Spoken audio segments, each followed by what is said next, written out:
Okay, we've all been there, right? You just finished some epic historical movie, the credits are rolling, the lights come up, and you immediately turn to your friend with that one single burning question.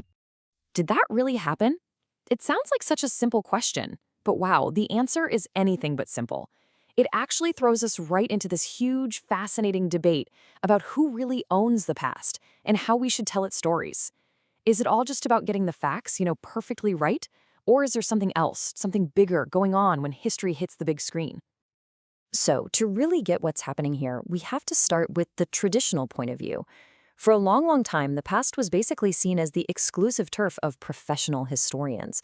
They were the gatekeepers, the only ones with the right tools and the training to figure out what really happened. Historian Robert A. Rosenstone, whose work is really guiding us through this, puts it so bluntly. He says there's this core belief that the past belongs to historians. And look, it's not just them being arrogant. It's this whole professional culture built around a very, very specific way of knowing and writing about the past. And this table just lays out the divide perfectly. On one side, you've got the historian's graft. It's all about archives, hard evidence, the written word, all of it in the pursuit of the truth with a capital T. And then, on the other side, you have film. What does it use? Invention, emotion, visuals, drama. And from that traditional viewpoint, that stuff looks a lot less like history and, well, a whole lot more like propaganda. But then, the moving image came along. And suddenly, there was this powerful new way of telling stories that just did not play by the old rules. And boy, did it ever challenge the historian's authority. I mean, think about it. A really serious scholarly history book. Who reads it?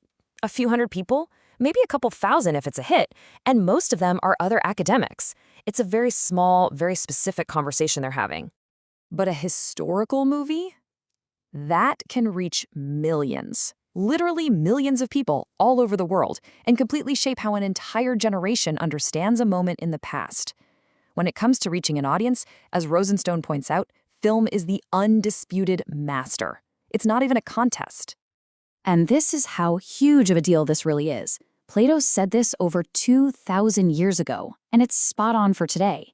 When you change the mode, the medium, of history from dusty old books to a dynamic, moving image, you change everything. You aren't just adding pictures. You are shaking the very foundations of how we think about the past. So this leads us to a really important question. What if we've been judging historical films all wrong? What if they're not just failed history books, but a completely new way of doing history, one that has its own unique language and its own set of rules?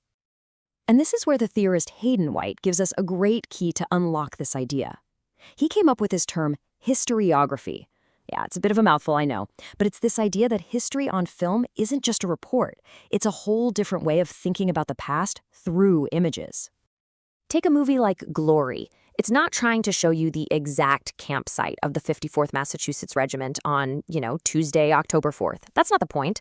Instead, it creates what Rosenstone calls a proximate reality. It gives you the feel, the atmosphere, the general sense of what a Civil War camp was like. It's making a visual argument, saying, hey, this is more or less what it was like. It's not a literal truth, but it's an evocative one. And this idea also works for the characters. In Glory, those 4 main soldiers, they weren't actual real people. They didn't exist. Instead, they work as emblems. They're composites that condense the experiences of thousands of real Black soldiers into just a few representative figures. It's a way to tell a much larger historical truth through a handful of characters. And this completely changes how we can look at even really controversial films. Take Sergei Eisenstein's film October from 1928.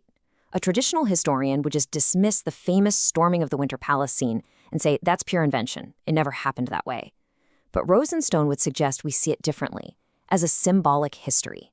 Sure, the event itself is fictionalized, but it taps into a deeper, more powerful truth about the revolution, about the masses storming onto the stage of history. So once we accept that film speaks its own language, we can start to appreciate the truly radical ways some filmmakers are pushing the boundaries.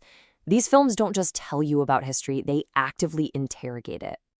I mean, just look at these strategies. These are things a history book could never, ever do. You've got a film like Walker throwing modern computers into the 1850s to draw a direct line between past and present imperialism. Or Columbo, which uses song and dance to tell the story of a whole community. Or maybe most powerfully, Shoah, which tells the story of the Holocaust without using a single piece of archival footage, focusing instead on human memory. These films aren't just showing the past, they are making profound arguments about it. So, where does all this leave us, the audience, the next time we sit down to watch a historical movie? Well, it gives us a brand new set of tools to really engage with what we're seeing on screen. And this is the big one, isn't it? If films can just invent characters and create these symbolic realities, does that just mean that facts and accuracy don't matter at all? No, absolutely not. This isn't about giving bad filmmaking or sloppy research a free pass. It's about shifting our whole perspective.